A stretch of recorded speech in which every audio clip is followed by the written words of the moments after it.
so much more. And so, I feel rich being here today and pledging my fealty to Naim Atik and being with Craig and Cindy Corey and so many of my heroes, my intellectual and moral heroes.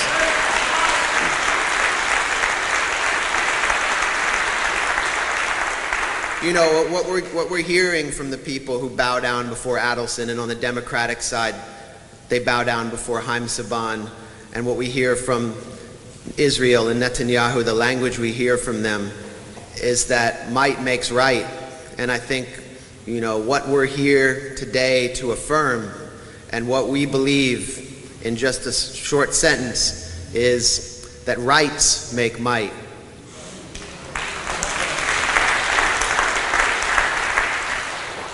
I have had a hard time at some points promoting this book.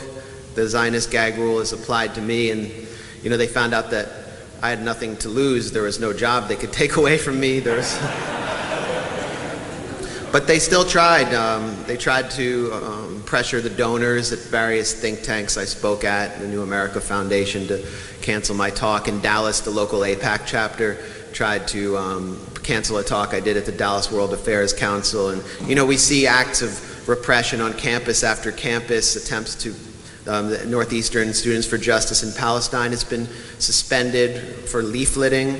I was just at the University of Michigan. There was just a massive campaign of suppression there. There are bills in several states to punish academic organizations for calling for a boycott. And it's clear that, first of all, they won't debate me or any of us on the facts. They won't discuss this issue on the merits. And there's something that the pro-Israel forces in this country are trying to cover up.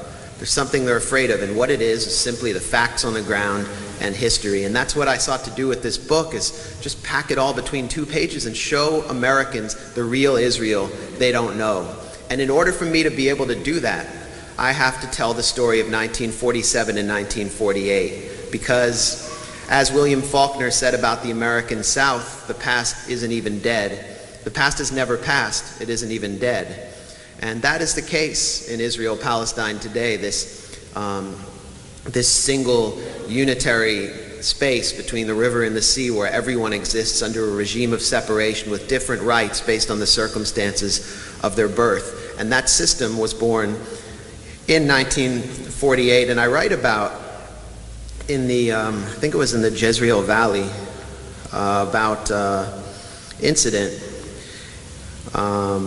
in which a local kibbutz had been, a group of kibbutzim had feared for their safety, and there was an Arab man who was accused of sexually attacking some of the women from the kibbutz. And so Yitzhak Sadeh, and any of you who know the history of Israel will know this name, he founded the Palmach, which is the elite strike force of the Haganah, which is celebrated widely today in Israel, gave classes at a local hospital on castration. And he instructed 2 of his students, Yohai Ben Nun, who went on to found the Israeli Navy, and Amos Horev, who became the president of the Technion and was an original member of the Turkel Commission of Inquiry into the Gaza flotilla raid. He instructed them on how to castrate Arabs. And so they captured a man, this man who was accused of sexually attacking women on the kibbutz. And according to the Israeli historian Gamliel Cohen, they dealt with him in accordance with the biblical principle that calls for the chopping off of a thief's hand, and which in this case would call for attacking the organ he used to perform the crime, namely for castrating him. And this was actually more common at this time than we acknowledge, than historians are willing to acknowledge. The Palmach actually developed a song based on these activities, and they would chant, "We castrated you, Muhammad, we castrated you." And it was really, it was partly due to the fear of the indigenous male's sexuality, which struck terror in the hearts of this settler colonial population. I mean, those of you who have read the Regeneration Through Violence, books like that, know that this was common in this country during its settler colonial phase. And in a purely strategic sense, castrations carried out by the Palmach under the guidance of medical professionals, were designed as a deterrent against further sexual attacks, instilling terror in the Palestinian rural population while restoring the confidence of Jewish women living in adjacent kibbutzim. But they also contained a deeper significance that found its roots in fin de siècle European colonialism. Through its brazen castrations, the Palmach militia sought to symbolically neuter the Palestinian national movement, asserting Zionist dominance in a struggle between two patriarchal societies where virility and victory were intertwined. And that struggle continues with one side, of course, dominant over the other, yet still terrified and yet still engaged in a process of settler colonialism, where the power has been transferred into the hands of a religious nationalist movement. And I'm going to talk about that and bring this up to date. And we'll see that 1948 for Palestinians, the Nakba, the catastrophe, is a daily occurrence. As Ilan Pappé said recently, there hasn't been a day in the state of Israel's history without one instance of ethnic cleansing or another. I came to understand this when I first started my work on this book, and I was living in Jaffa, which is the ghetto of Tel Aviv, the Palestinian ghetto where the remnants of ethnic cleansing of 1947 and 48 live. I lived on Dr. Ehrlich Street, which was named Fuad Dajani Street before 1948. Fuad Dajani ran the hospital across the street from me. It was seized by the state of Israel. Its staff was expelled, and it is now the Jacob Zahalon Geriatric Center. It's a ward for mentally ill older people. Jacob Zahalon is a 17th century Italian physician who's as familiar to Jaffa as an ice skating rink. And Dr. Paul Ehrlich was a 19th century Austrian physician who had never set foot in Palestine. And right around the corner from me was Yitzhak Sadeh Street, named for the Palmach founder who gave instructions on castrations. And 1948 continued. Every day, right in front of my eyes, I noticed 500 standing eviction orders in Jaffa, all applying to Palestinian citizens of Israel. There was a clear plan of what the Israeli government calls Judaization. Jews in, Palestinians out. A new gated community called Andromeda Hills, reflecting the aggressive and politicized wave of gentrification in Jaffa, was filing noise complaints against the local church, the St. George's Church, and the two mosques to silence the call of the muezzin and the tolling of the church bells. All of these structures predated the foundation of the State of Israel. Netanyahu endorsed this measure, which was soon introduced in the Knesset, declaring, "We don't need to be more liberal than Europe," linking himself in a political sense to the neo-fascists and xenophobes rising in Europe against a tide of immigrants. I noticed, not only in Jaffa, where settlers from the West Bank would march down the street chanting "Jaffa for Jews," and where they firebombed my favorite fish restaurant owned by Palestinian Christians, where they vandalized the local Muslim cemetery, where they declared that there is no safe space anywhere, even in core Israeli cities, for democracy or for minority rights or equal protection for people who didn't embrace this bellicose vision of religious domination. I noticed it 15 minutes east in the Abu Aid refugee camp in Lod, which cannot declare itself as an official refugee camp and cannot receive aid from international agencies, but which consists of 15 families, hundreds of people whose homes were destroyed simply because they couldn't get building permits, because it's nearly impossible as a Palestinian citizen of Israel to get a permit to build according to your natural growth.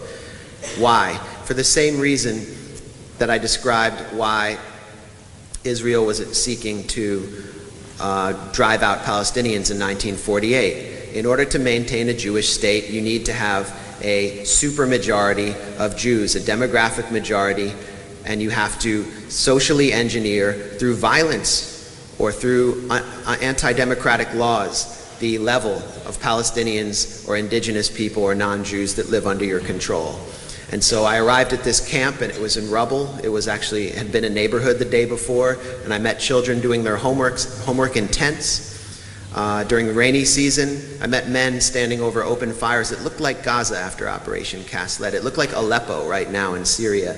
And what people told me was that we wish we were in Gaza, because at least if we were in Gaza, we would get media coverage and the UN would supply us with aid. We get no UN protection against our government because we're non-Jewish citizens of Israel. The days of 48 have come again. I heard this again and again and again. And this is something that the right wing in Israel understands. Avigdor Lieberman recently said that nothing has changed since the days of the Tower and Stockade, referring to the early days of Zionism, the early days of settlement.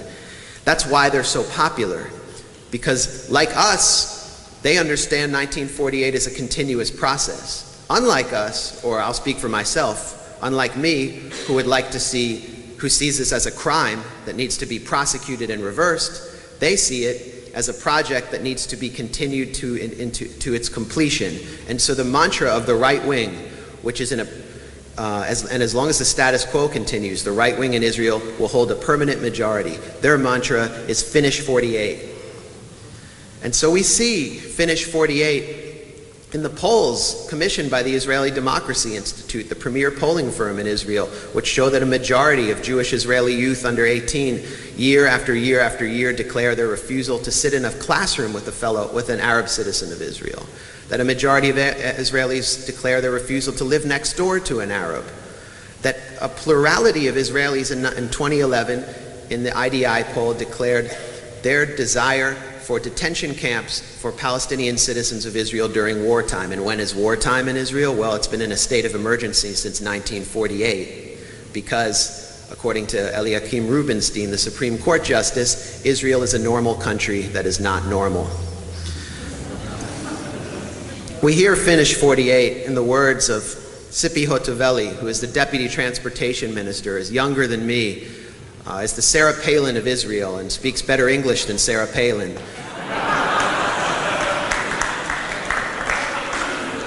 It's an attractive, telegenic woman who declared that I am a Jewish racist.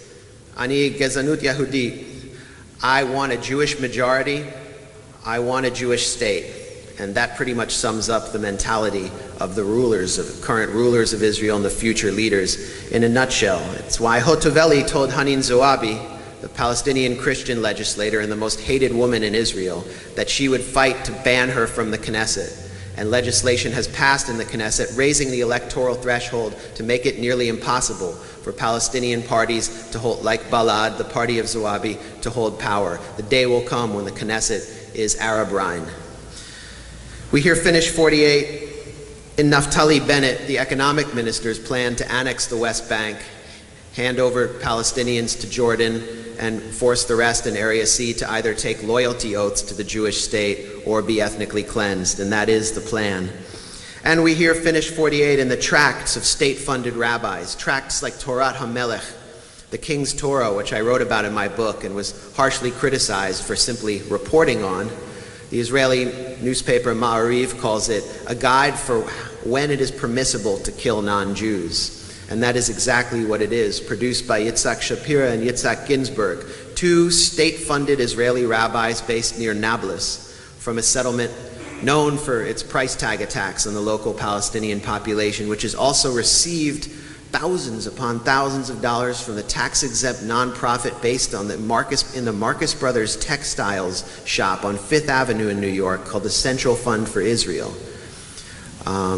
They produced this book, which is a guide for how and when it is permissible to kill non-Jews. Among the many lowlights of the book is that it is permissible to kill Gentile children if it is deemed that they will grow up to harm us.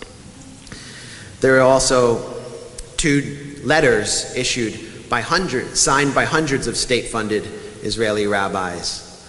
Letters first declaring that it is illegal under Jewish law. Of course, this is a perversion of Jewish law, illegal under Jewish law to rent apartments to non-Jews, referring to Palestinians and African refugees.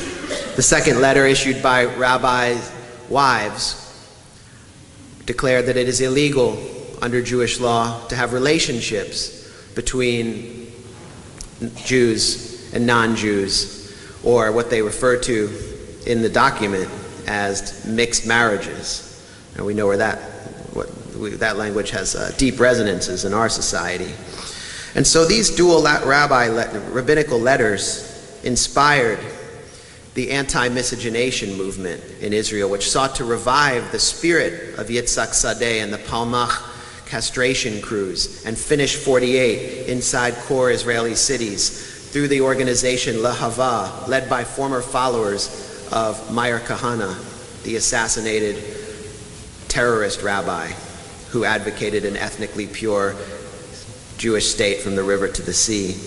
Lahava has set up a hotline allowing callers to inform on mixed marriages and interreligious and interracial relationships.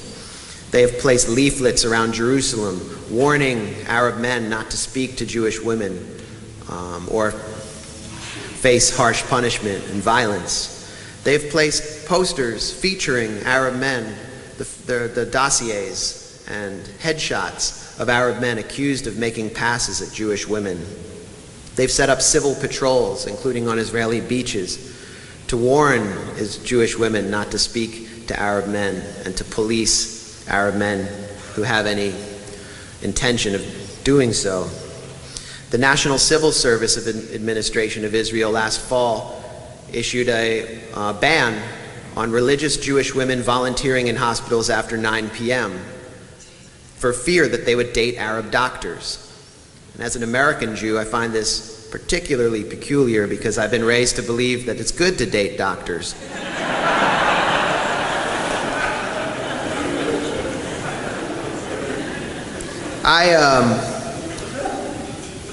I produced a video called Feeling the Hate in Jerusalem during one of my first reporting trips to Israel. It's been banned by YouTube, banned by Vimeo. The Huffington Post refused to feature it.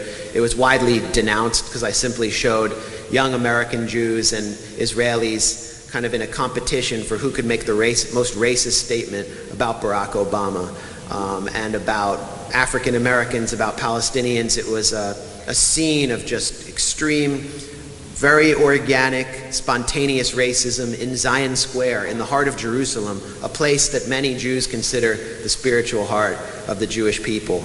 I personally, consider Second Ave, where there's the delis and the Yiddish theaters, to be that, but that's just me. I saw this video kind of as a warning. It was a warning of what was to come. This was at the dawn of the Netanyahu era, of the Avigdor Lieberman era. And I wanted to warn people of the racism that was present and where it could lead. The warning was ignored, to my dismay, predictably, but I still found it tragic the way this video was treated and censored. And so in the summer of 2012, in the same exact location, in Zion Square in Jerusalem, a 19-year-old Palestinian named Jamal Julani was walking home from work on his way to East Jerusalem when he was set upon by a mob of Jewish youth, teenagers, no older than 16. 20 of them began beating him senseless, while hundreds stood by and watched and did nothing. Told by one of their female friends that Julani had made a pass at her. She later relented and admitted that her accusation was false. But one of the attackers, standing on the courthouse steps in Jerusalem, declared that his only regret was that he didn't kill Julani, who was in a coma at the time. And so we see that words have consequences, that settler colonialism has consequences, and that this is the natural course of Zionism as it seeks to consolidate the ethnically pure state that David Ben-Gurion and Theodore Herzl and the founding fathers sought to establish and failed to establish early on.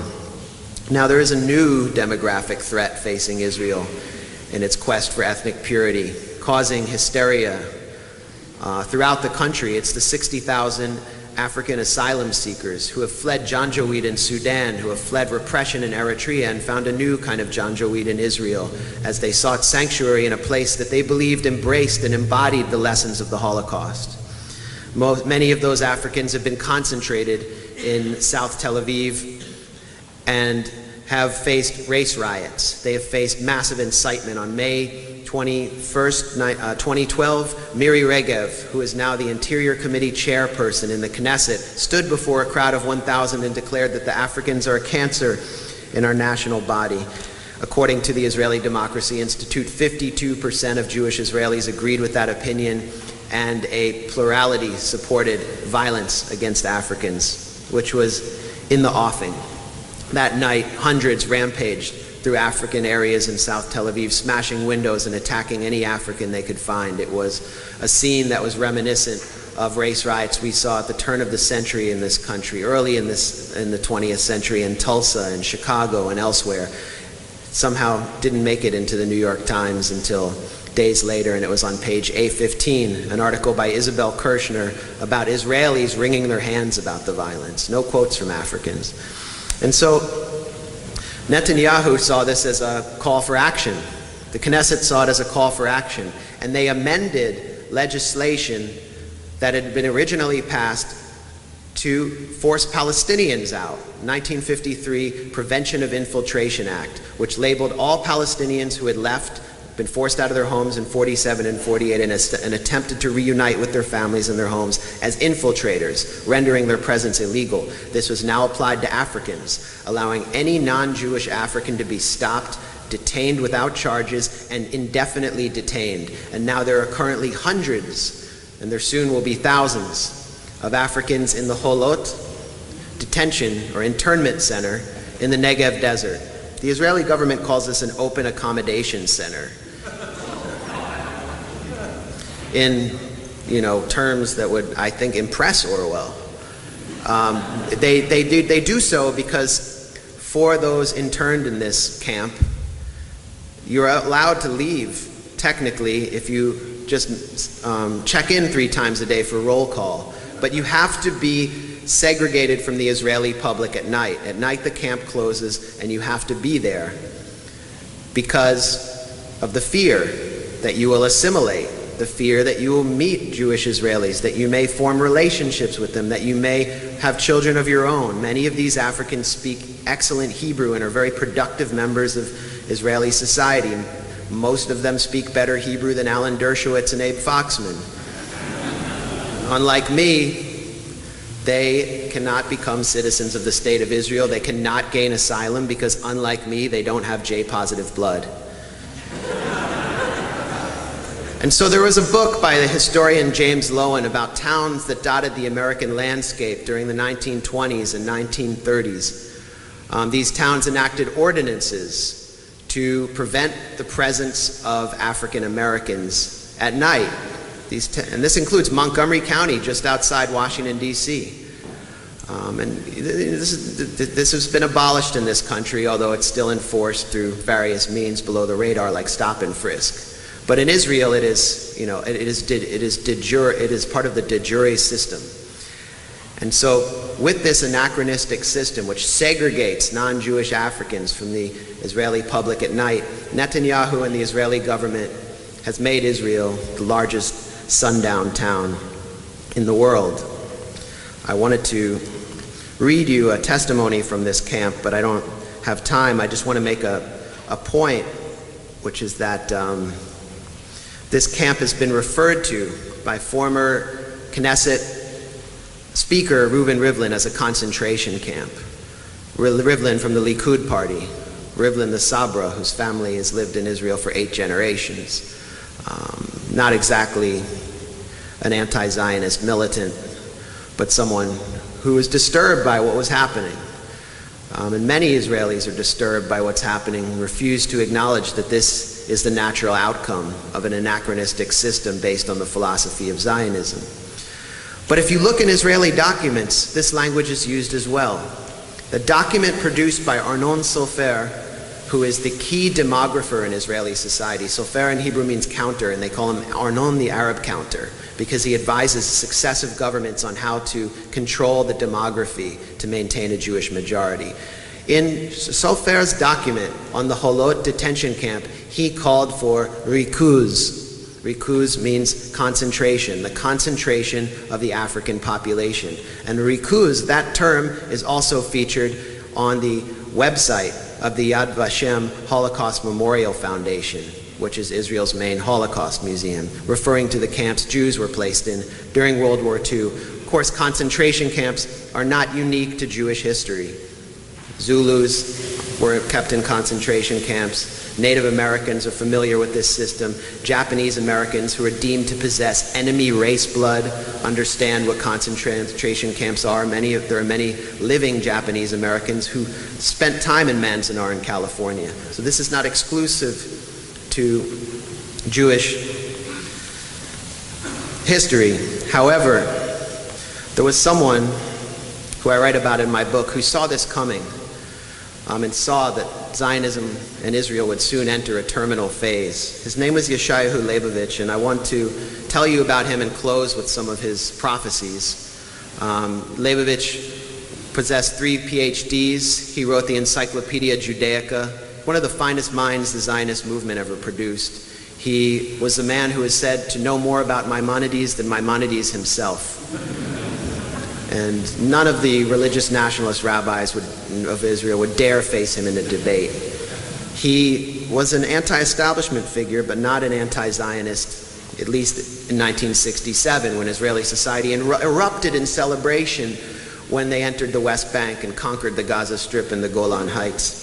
And Leibovich stood completely against his entire society and warned that the Arabs would be the working people and the Jews the administrators, inspectors, officials, and police, mainly secret police. A state ruling a hostile population of 1.5 to 2 million foreigners would necessarily become a secret police state with all this implies for education, free speech, and democratic institutions.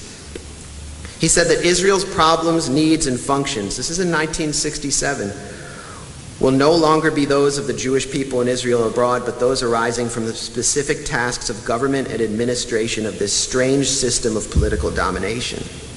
And he warned that there would be a deep social strife, similar to one that existed in Rhodesia, Zimbabwe. He called Israel Rhodesia under a Jewish authority. 2 years later, Leibovich issued his most harrowing and horrible prophecy.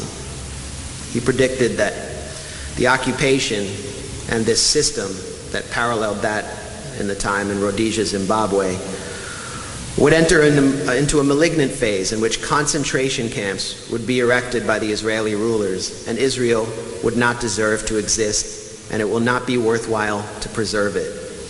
Leibovich was still beloved at the time because he advised Israelis. He was seen as a religious authority. They would come to him by the hundreds. They'd call him at night at his home and ask him questions on Jewish religious law. They would ask him how to quit smoking, basic questions. As his prophecies were slowly fulfilled, it was young people lining up at the office, at the door of Leibovich's office. Young people on their way to the killing fields of Beirut in South Lebanon. Young people on their way to enforce the occupation during the first Intifada at age 17, and they asked Leibovich, what should we do? And he said, organize mass insubordination and refuse to participate in an army, or face the consequence of becoming a Judeo-Nazi, someone who just follows orders. That was the term that he used. Leibovich was demonized for using this language and for calling for insubordination. Yet he was still nominated for the Israel Prize in 1991, Israel's top prize, its most prestigious award. Leibovich continued to call for a mass refusal until Defense Minister Yitzhak Rabin demanded that the prize be rescinded. He withdrew the prize. He said he didn't want to create any more rancor. And a year later, he died in his sleep and would soon be sort of forgotten by Israel. Now we look at the situation. We look at the situation on the ground. We look at the situation I describe in this book, a situation many of you have witnessed on your trips to Israel, Palestine, a situation that Naim witnesses every day in Jerusalem. And we realize that Leibovich's worst prophecies have been fulfilled, that they describe the reality on the ground. And yet his words still resonate with us. It is up to us, whose government is supporting the status quo, and responsible largely for these facts on the ground and for protecting this anachronistic system. It's up to us to organize mass insubordination. It's up to us to refuse to comply. And it's up to us to change that reality on the ground. It's starting here. It will change here. And we'll be back here to celebrate the new reality, inshallah. Max, you spoke of Israel's need to be ethnically pure. How does this compare to the same arguments in Germany in the 1930s? Well, they're not exclusive to Germany in the 1930s. You know, how does Portland stay so white? I mean,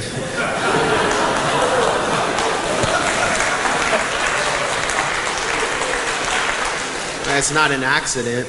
Settler colonialism has a certain logic to it, and the United States managed to consolidate its own ethnic purity in through very undemocratic means, namely genocide. Native Americans were concentrated, much in the way that Palestinians will be concentrated. But what we're witnessing in Israel-Palestine is an ongoing system of settler colonialism, whereas the U.S. moved into a different quasi-democratic phase after the genocide was consolidated. Michael Mann has a book called The Dark Side of Democracy, and the thesis of this book is that he looks at how democracy was created in states like New Zealand, Australia, the United States, and Germany, which failed to do so. He weirdly doesn't look at Israel. And his thesis is very simple. It's that sometimes in order to consolidate a Western-style liberal democracy in these countries, you need to commit mass ethnic cleansing. And that so many of these democracies have a history of ethnic cleansing and genocide. So, you know, I think of what would I be doing as a reporter, you know, if the Lakota Sioux were being ethnically cleansed in the 1860s and 70s. I would hope that I would be out there. It's part of the reason why I like to be in the West Bank and Jerusalem, to kind of get in the way and show what's happening. So this is a system that the Israelis have learned from us. And you know, what in Germany learned a lot from our eugenicists. You know, they were deeply inspired by the thinking of American eugenicists, including some who were liberals. So this is not something that I'm not against comparisons to Nazi Germany or 1930s Germany, and Israelis certainly aren't. But I'm against essentializing Nazi Germany and seeing it as something, or essentializing Israel and seeing it as something that is foreign to the United States, and that there aren't shared values between the US and Israel that are the wrong ones. You know, it's very dangerous. This is another point that I want to make. It's very dangerous for people like Gilad Atzmon, who is one of the leading anti-Semites of the world, to go around before mostly Protestant audiences and tell them that everything was fine in their country until this, you know, special relationship and the Jews came along and ruined everything. This country has still a lot of blood on its hands and a lot to atone for, and it comes, and that stems from the same logic as that's being applied on the ground in Israel-Palestine. And finally, it's why we're seeing these alliances between Christian Zionists who hold extremely bigoted, even racist attitudes, apocalyptic attitudes, and Israel, which is increasingly under the control of religious nationalists who embrace the same mentality. It's why we're seeing people even at the grassroots of the Democratic Party who believe in a multicultural society, who believe in, you know, these basic inherent traits of a healthy democracy like equality, become revolted by Israel and be repelled by Netanyahu's Israel. It's why we're seeing the polls shift so that there's almost total support in the Republican base for the special relationship, and there is no longer a majority of Democrats who support the special relationship. So I think we're witnessing a battle in our own country of two Americas, and one of those Americas rejects the special relationship, but the other one, which comes from a true American tradition of settler colonialism, understands it in a very visceral way, and recognizes Israel as this bastion of their peculiar form of civilization on the front lines, as Theodore Herzl said, a rampart of civilization against barbarism. I combine two of these. I'm going to combine two of these. I'll try to be quicker. And how do you foresee change coming from the ground in Israel? And then Max first, thank you. What do you sense are the opinions and viewpoints of college and university students on the Israel-Palestine issues in the U.S.? And are there grassroots movements going on? So one is Israel and one is here. Well, they're both related. I mean, the situation is completely paradoxical in that the situation continues to get worse on the ground in Israel-Palestine, and the worse it gets, the more discourse opens here and the more it improves on campus. I mean, I'm a product of that. I decided to write this book on the first day of Operation Cast Lead after I looked at the Al Jazeera live stream and saw these cadets, police cadets in the Gaza Strip slaughtered by missiles fired from Israeli F-16s. I just said it shocked me. It was like, someone said, that's your prophetic call. I said, that's a little bit too much, but I did feel something break inside me, and many people of my generation and younger than me are going through that process as they simply look at the facts on the ground. So I was just in Ann Arbor. I flew up at the last second to the University of Michigan to speak at a debate they were holding on a divestment resolution, which should have been pretty easy to pass. Like, who doesn't want to divest from corporations that are involved in massive human rights abuses, especially if you're paying for it? It's like, should have been easy to do, but the student government refused to vote on it. It so happened that the vice president of the student government was an APAC intern, and these kids are total careerists. I mean, they're very opportunistic. They're not that interested in putting principle over politics. So they refused to vote, and the students from the Students for Justice in Palestine chapter held a week-long sit-in. The kind of thing I heard about that, in the 60s. And they became very sophisticated and hardened during that week-long sit-in. And they became some of the most impressive activists I'd ever seen when they finally forced the student government to vote. I arrived in this room filled with 600 people and hundreds more waiting outside to hear this debate, and I was the guest speaker. I didn't know that there was no applause allowed and that they have to do the spirit hands, so I walk up and I'm like, make some noise for these brave young people, and so all I got was wags of the finger.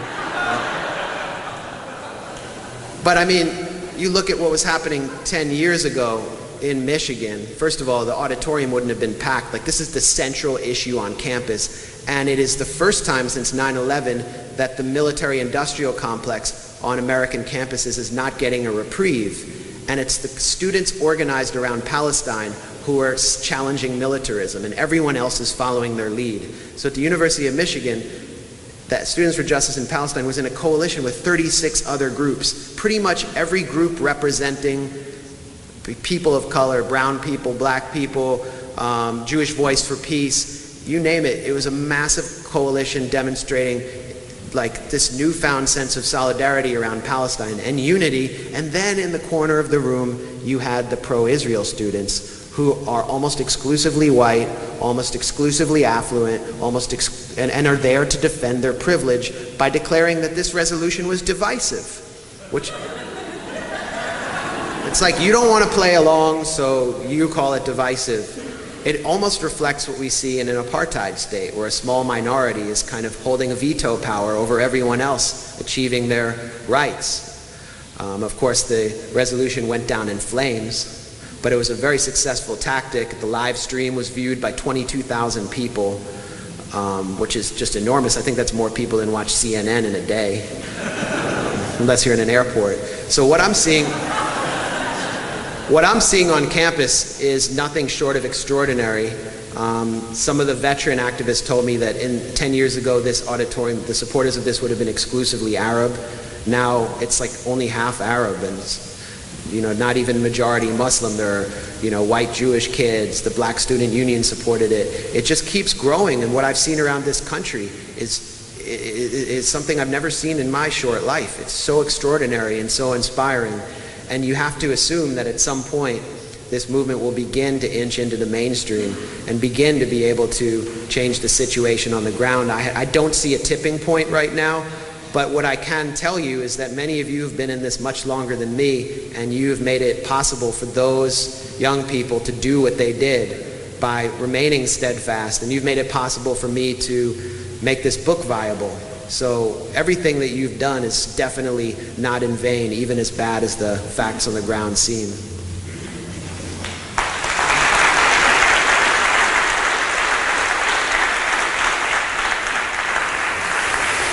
Here's a fun one.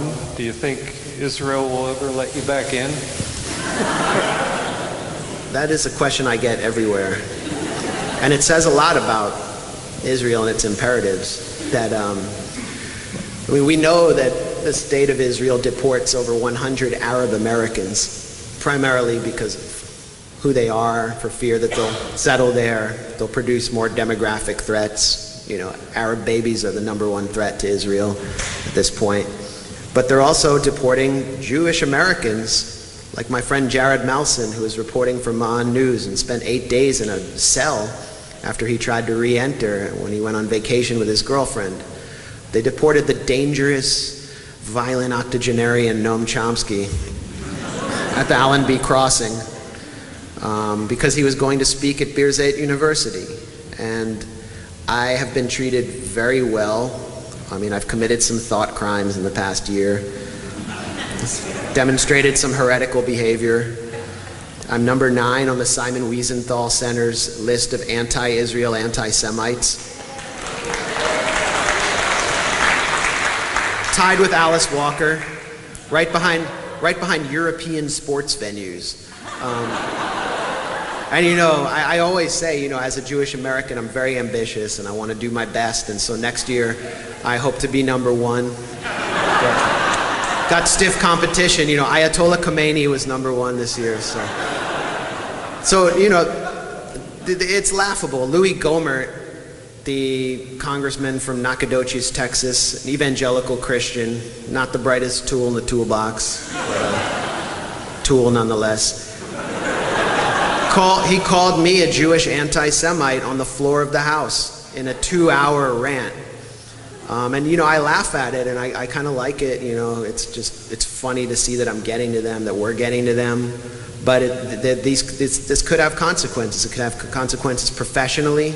It's no joke for Arab and Muslim students to be called anti-Semites and have their photos put up online when they try to pursue jobs after college. And it's no joke for me if I want to get in and reunite with my friends who are all living under Israeli control. So I've been treated very well at the border. I've been treated well at the airport. I'm asked if I'm Jewish 100 times, and I just, you know, check all the boxes. Once I said I had an imaginary girlfriend in Tel Aviv, and, you know, the idea of Jewish babies came to the mind of the security personnel, and they waved me through an additional checkpoint. And so I have my Jewish privilege to count on, and it'll be interesting. I want to close my book tour in Jerusalem, and I hope I make it there. If I don't, you know, someday I'll come back and those security personnel won't be there anymore. Instead, you know, all of us will be welcome to Palestine.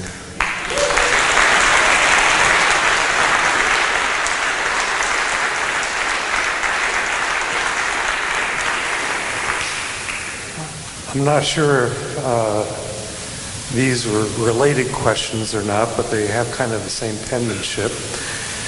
How do you see the end game being played out? And the second one is can you speak to what's called the terminal project of Zionism? I don't see how the end game will play out. There are scenarios that are indeed apocalyptic, and there are scenarios like the South African scenario which offer a cause for hope. I think an even better model is Northern Ireland, because you still have kind of two peoples with deep antipathy who are managing to kind of live together in peace in a single country or confederation. And we have to look at models beyond the failed two-state solution. I mean, I can look at things in the near term and talk about that. And John Kerry's framework agreement has completely failed, and Mahmoud Abbas is demonstrating like some like scintilla of backbone. He still doesn't have a backbone. He's not allowed to have a backbone. But with joining 15 international organizations, if he would join the International Criminal Court, there will be a move in Congress to defund the PA, and the U.S. will use that money to bribe the PA into submission. And if you look at the situation in the West Bank, it's a complete house of cards created by the U.S. and the EU, where you have 1 out of 4 households completely dependent on a PA salary, which is like 1 out of 4 people, and these are people who are the heads of households. So you take away that salary.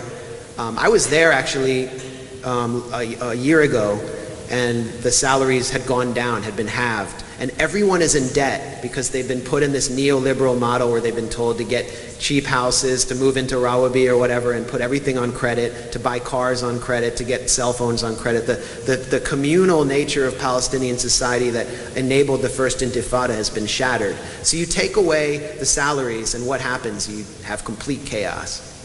And of course the PA can't last forever. It needs to go. That could lead anywhere. But ultimately, I do see Israel eventually returning to its role as the direct occupier. I see the two-state solution completely collapsing, and there was a poll recently commissioned, a GFK poll by Shibli Telhami from the Brookings Institute. Telhami is, I think, the only Arab American I can think of who has actually served on a negotiating team for the U.S. And he asked Americans, 1,000 Americans, across political lines, what do you favor if the two-state solution collapses? A Jewish state or a single state with equal rights for all? And 64% of Americans declared that they favored a single state with equal rights for all. Only 24% supported a Jewish state in that scenario. So that's what's coming down the road for Israel. And in the meantime, we've got BDS on steroids. I mean, it's just going to spread so rapidly. Yeah.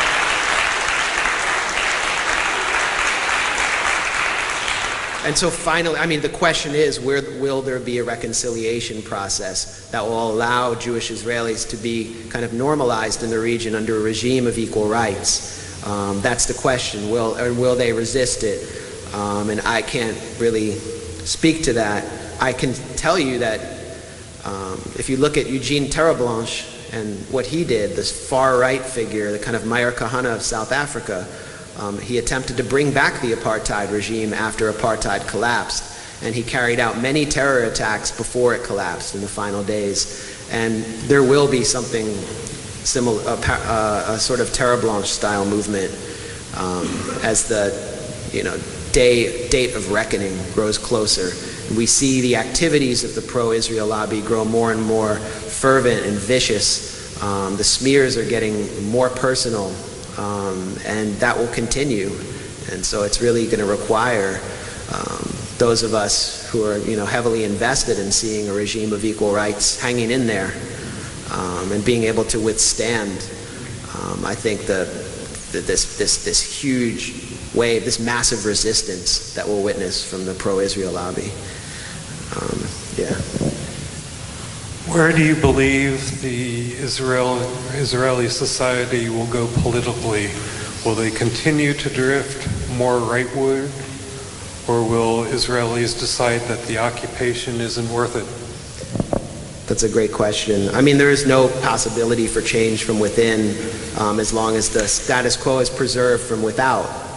So the more that I think that the boycott and what we're seeing in Europe with the EU actually and European banks refusing to fund settlements, refusing to allow settlement goods on shelves in Europe, this is actually opening democratic space inside Israel.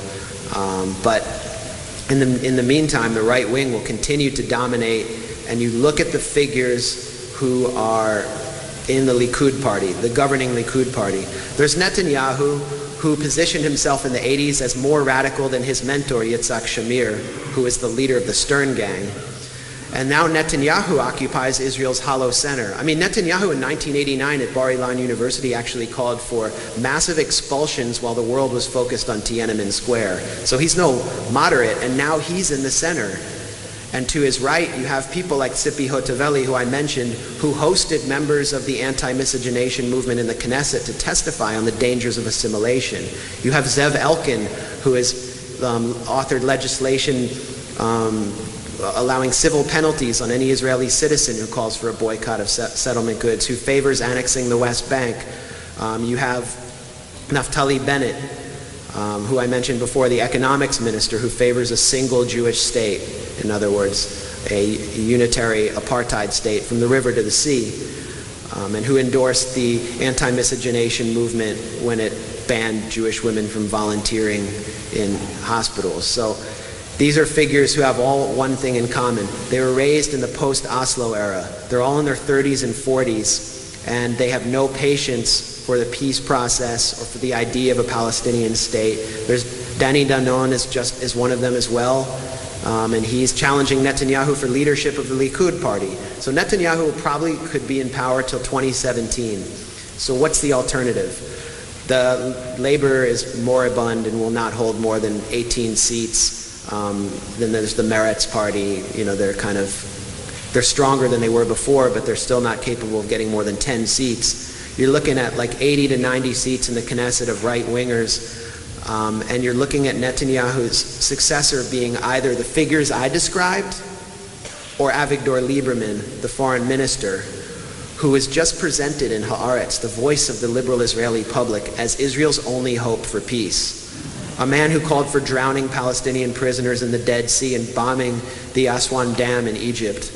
A man who favors transferring hundreds of thousands of Palestinians in the Arab Triangle in the north into the Palestinian Authority. So these are the options as long as the status quo continues. And as I mentioned before, Americans look at this, especially liberal Americans, and they're revolted. And that's why this movement is growing. The final question, and if you can do it in like a minute and a half or less, is where do you see hope? I'm looking at it. Thank you.